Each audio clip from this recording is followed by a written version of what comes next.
Coming up tonight, we will give you an inside look at the March for Our Lives in Washington, D.C. We'll show you how people in Venezuela are living today and discuss a $400 million bond that will improve infrastructure in South Florida. All this and more tonight on the South Florida News Network.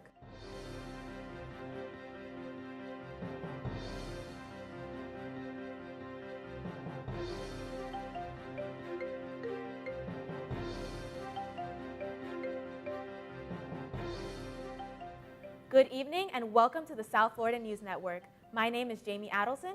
And I'm Sabrina Aponte. Tonight we will share stories about issues affecting our community, from the environment to immigration to drug violence and a new way to run a business. Starting off, we will talk about how the community has responded to gun violence. Recently, there have been numerous protests surrounding gun control. Members of the FIU South Florida News Network participated in the March on Washington. Our reporter, Rebecca Larott, has an inside look. The Parkland shooting in February created a massive response from high schoolers to citizens across the country. The March for Our Lives in D.C. was the mecca of these marches, and our very own FIU's SFNS went up there to report. It is pretty impressive, I will say, that 6 weeks after the shooting, there was one of the biggest marches in Washington in recent history, maybe a very, very long time.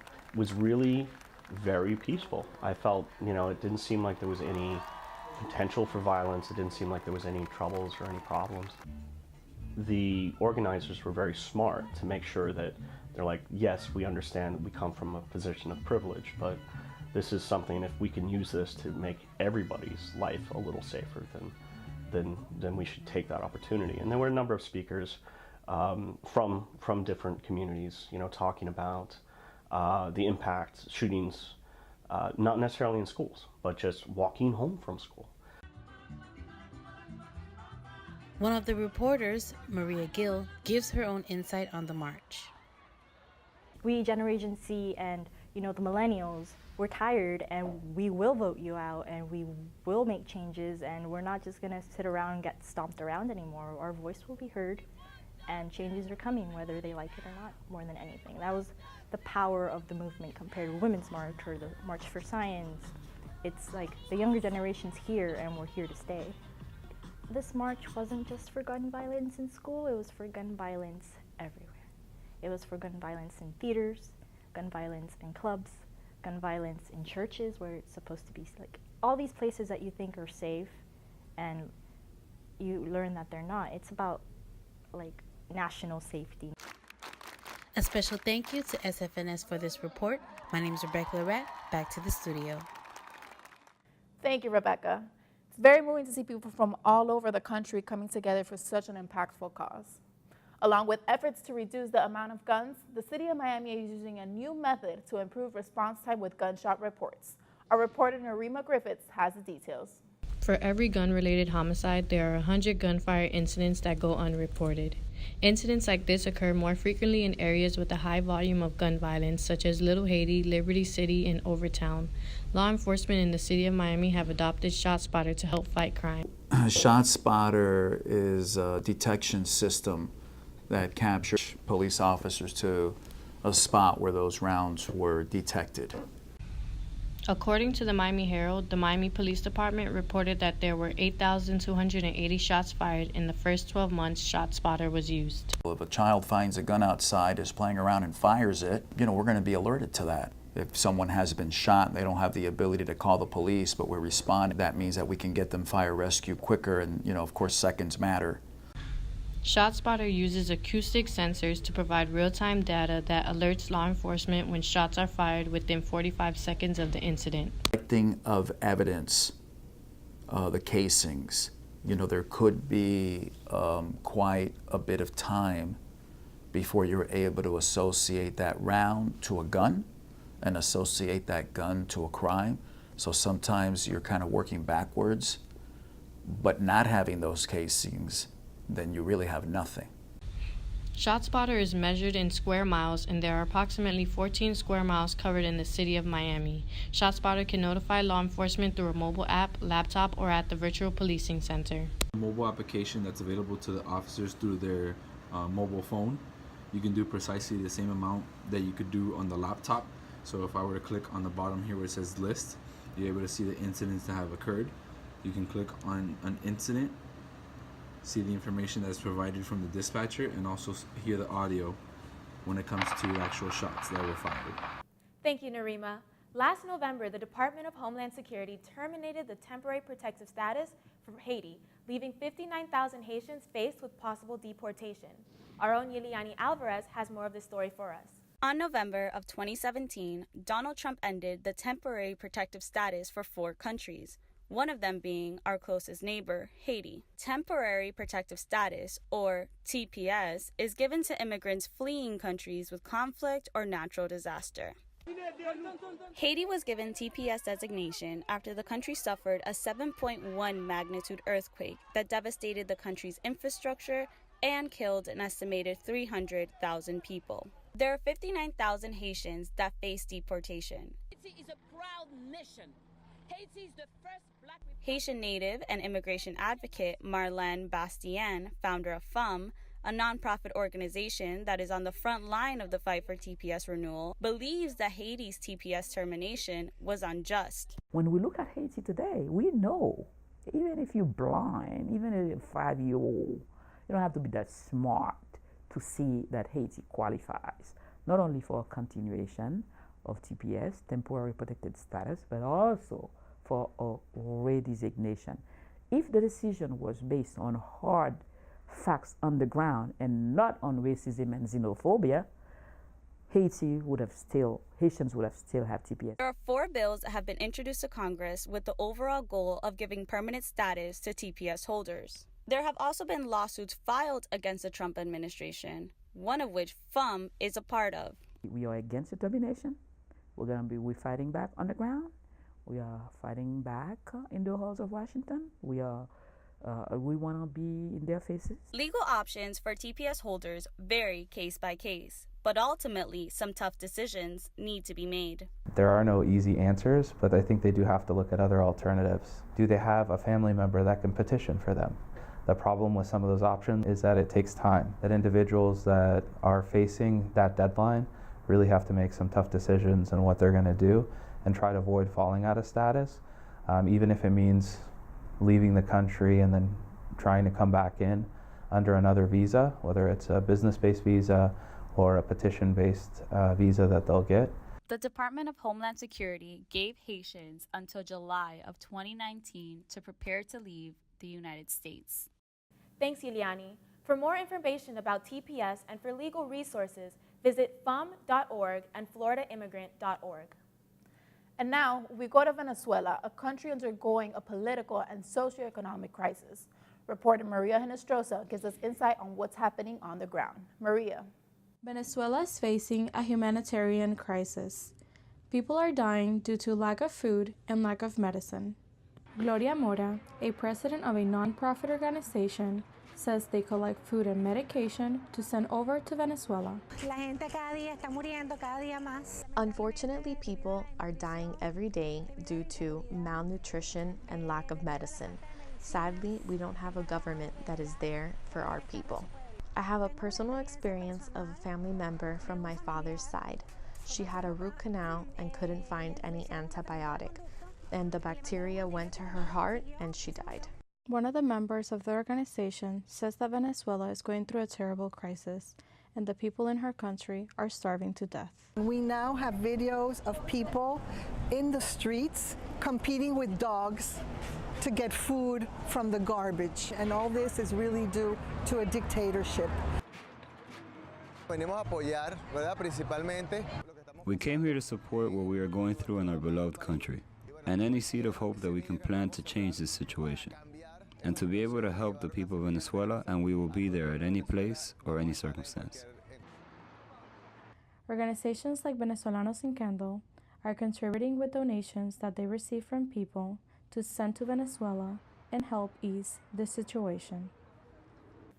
Thank you, Maria.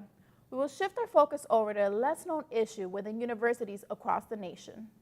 A popular drug among college students is raising questions on how dangerous it can be. We're talking about Adderall, a prescribed medication used to treat ADHD, but used as a study drug in college campuses. But while students say this drug enhances their focus, some experts say Adderall can have long-term effects, College students may not think Adderall is a big deal, but a study done by the University of Kentucky considers Adderall about as dangerous as an energy drink, which can cause high blood pressure, increase in heart rate, and diabetes. Another issue making headlines recently is the high death toll rate the opioid epidemic has in South Florida. Jaylene Galvera has more details on this. On Monday, March 19th, Governor Rick Scott signed a bill to help prevent patients from getting hooked on opioids. Medical examiners confirmed that the opioid epidemic has been one of the leading causes of death in South Florida in the past decade. We're hopeful. Certainly, we would like to have funds from other resources, and we pursue all kinds of grants and legislation, but I guess I would flip it and say I don't think not getting it will stop us from moving forward. I do appreciate that there are a lot of efforts underway.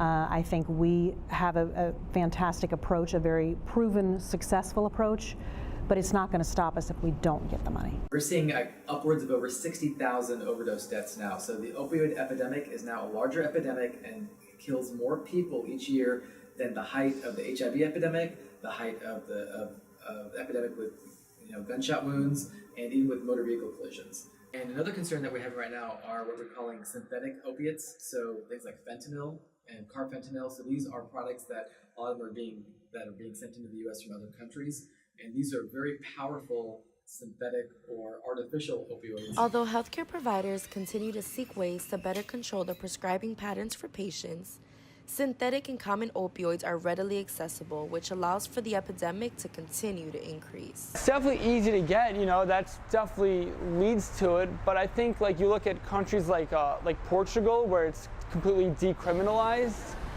and I'm not saying that's the answer, but they don't have as much of a drug problem. For myself, I got started with pills and then graduated, so I think the first step would be to stop prescribing all these medications. With the right approach from members in the medical community, we can change our country's outlook on treating chronic pain and generate new solutions to fight this crisis. I think it's going to take a long time to truly correct itself, and it may never correct itself, but I think just the fact that right now there is so much attention, people really are now recognizing that it is an epidemic.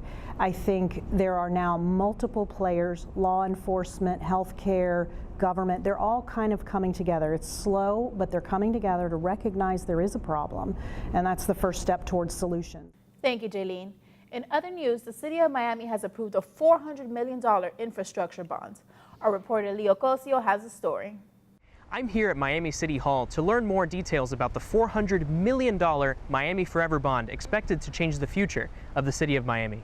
On November 7, 2017, residents in the City of Miami voted to approve a bond to strengthen the city's infrastructure to protect it against issues like sea level rise and income inequality. We were very happy when it passed. It passed overwhelmingly. Possibly too, we had several events, including hurricanes and flooding that people saw that they actually needed to do this. So it's kind of interesting when these things that are going to be for decades to come are affected by the events of the moment, but hey, that's politics. Commissioner Manolo Reyes was voted in last November and says cities should work together to address issues facing all of South Florida. Everything that affects the city of Miami is my priority. What I've been advocating is that we get a comprehensive program in order to be able to tackle the danger of sea level rising. I actually think that since the city didn't do much of a job of getting public input ahead of the ballot item being on there, what they need to do is have a lot of public input at this point. This would be the time to go out there neighborhood by neighborhood and really listen to the people, find out what they think is important, and actually do some analysis and prioritize some projects. What's going to be the most impactful, right? There's never enough money to do everything, so what can actually make the biggest difference? We need to hear that. Although the bond was approved by residents last November, the City Commission is still deliberating on who will review proposals for the implementation of these funds. Thank you, Leo. Much like the efforts made by city commissioners, FIU has also taken the time to preserve their grounds. In an effort to keep FIU's Biscayne Bay clean, many volunteers joined SGA and the School of Environment, Arts, and Society on March 24th for their semesterly Day on the Bay. This event brought students, residents, and faculty members together to maintain the bay's natural beauty. Those who contributed picked up trash, used kayaks to clean up debris that washed ashore, removed invasive species, and cleaned up our beautiful gardens. I have to say, the Bay is the most peaceful place on campus. It's great to see that it's being taken care of. But before we visit our clean bay, let's take it over to Nicholas Poblete for the latest in Miami sports. Hello, Miami sports fans. The annual Miami Open, hosted at Crandon Park, dazzled locals and tourists once again. Here's Miroslava Espinosa with more. The Crandon Park here at Key Biscayne has been the home for the Miami Open for more than 20 years, gathering fans from all over the world to come see their favorite tennis players. The Miami Open 2018 once again welcomed more than 200,000 fans to the most important tennis tournament in Florida, offering great matches, entertainment, and sunshine. This one is special for the weather, you know. People is great. People. Oh, we love it. It's a beautiful grounds, and we're sitting in the sand now, and the stadium is really great. So we enjoy it. Food is also one of the main attractions of this event. I just had a giant pizza. It was really good. I really enjoyed it. Yeah. Many fans have a special attachment to this tournament in particular. This tournament has always been extremely well run and well managed, and I love it. Players such as Roger Federer, Novak Djokovic, and Serena Williams were all part of this year's championship. It's been a crazy couple of matches, you know, very, very competitive. Unfortunately, my favorite player, Federer, is out, but I'm really looking forward to see who's going to play the final.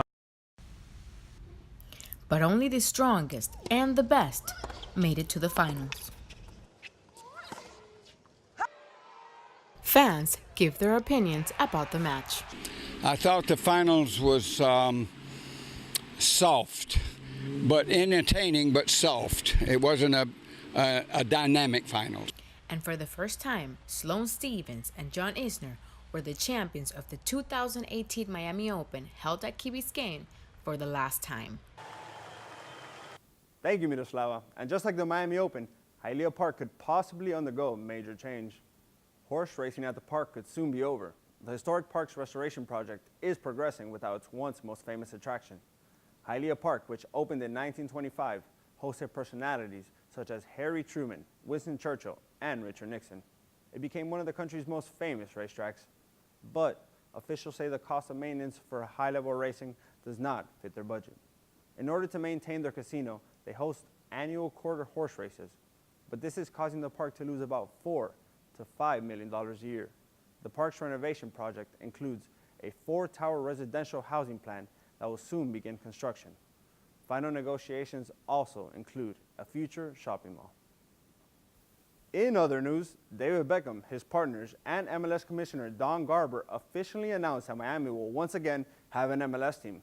The last time Miami had a First Division team was back in 2001. I was able to attend this historic event. Check it out. Southern Legion, the team's support group, have been waiting patiently for 4 years for this day to come. But it wasn't easy, one supporter said. It's nice to finally have official confirmation that Miami's getting an MLS team. We live in an era where you just want the instant gratification. So having to wait announcement after announcement of maybe this happening, maybe not, we're this announcement at some point, it wears on you a bit because you just want, you see all these other MLS teams come into the fold and, they're ready for a team. It definitely wore on, on me personally a bit. Major League Soccer Commissioner Don Garber officially announced Miami as the league's 25th franchise. This is your city, and the world is going to be watching what you do to make this one of the great teams in the world. We're counting on you. Fans stood up and cheered as club owner David Beckham took to the podium. Yes, we want to build a team and we want to bring great players from Europe and we want to bring top players from Europe. But the thing that we're more interested in is the homegrown talent. Christopher Columbus' soccer coach was happy to hear Beckham's interest in local talent. Beckham spoke about homegrown talent. These are the homegrown talent. All the high schools in Miami, all the club teams in Miami. Based on how the MLS is structured, you're going to need about 75% of these kids. Soccer fans left the Asian Arts Center ecstatic, knowing Major League Soccer will finally be returning to the city. Well, Miami soccer fans, the good news is that David Beckham's team is now official. The bad news is that we have to wait till 2020 to see his team live in action. And we have to wait till 2021 to see the new stadium. But we waited a long time. I think we'll wait just a little more. This is Nicholas Poblete. Back to you, ladies. Thanks, Nick. With social media at its peak, running a business no longer means needing a college degree. Our reporter Darlene Jaramillo met with students for more details. For millennials, the American dream is no longer defined by a college degree or even a high-paying corporate job. Instead, social media platforms like Twitter, Facebook, and Instagram have become likely tools for launching innovative and successful careers. For the most part, everything is done online, social media. So Instagram is probably the biggest advertising mechanism that we use. We also then use MailChimp to send out those email blasts and typical Facebook and Twitter as well. Students like Eli Toptree chose his online business venture as a stepping stone for a future storefront. The majority of my marketing is online through Amazon and Groupon, but I'm starting to introduce the products through stores in South Florida. I began this company by searching for a list of manufacturers that were able to be CGMP certified within the United States and that are able to fill my orders in a timely manner. Many students like Eli took advantage of Startup FIU, South Florida's first community-wide program to build and expand businesses. So our three pillars are to engage, empower, and enrich. We engage because we feel that it's important to have a space for individuals that want to further explore entrepreneurship and learn. We have a series of events that are workshops, and also we bring speakers. By building social media followings and making themselves desirable brands, millennials are able to attract clients and create sales. With South Florida News Network, I am Darlene Jaramillo. Thank you, Darlene. Before we go, we want to share with you some images of this year's Chinese New Year Festival at Miami-Dade College. The Chinese Cultural Foundation hosted its 30th annual Chinese New Year Festival in Miami. 2018 marks the Year of the Dog, and South Floridians were ready to celebrate. The festival was filled with authentic Chinese food, plants, handicraft, and shows. Performances included the Lion and Dragon Dance, the Chinese traditional dance, the Zhan Fang Dance, a Kung Fu performance, and much more. People of all different backgrounds came to enjoy festivities and celebrate the Chinese culture. They did a wonderful job on that. Agreed. That's all we have for tonight. I'm Jamie Adelson. I'm Sabrina Aponte. Thank you for watching the South Florida News Network.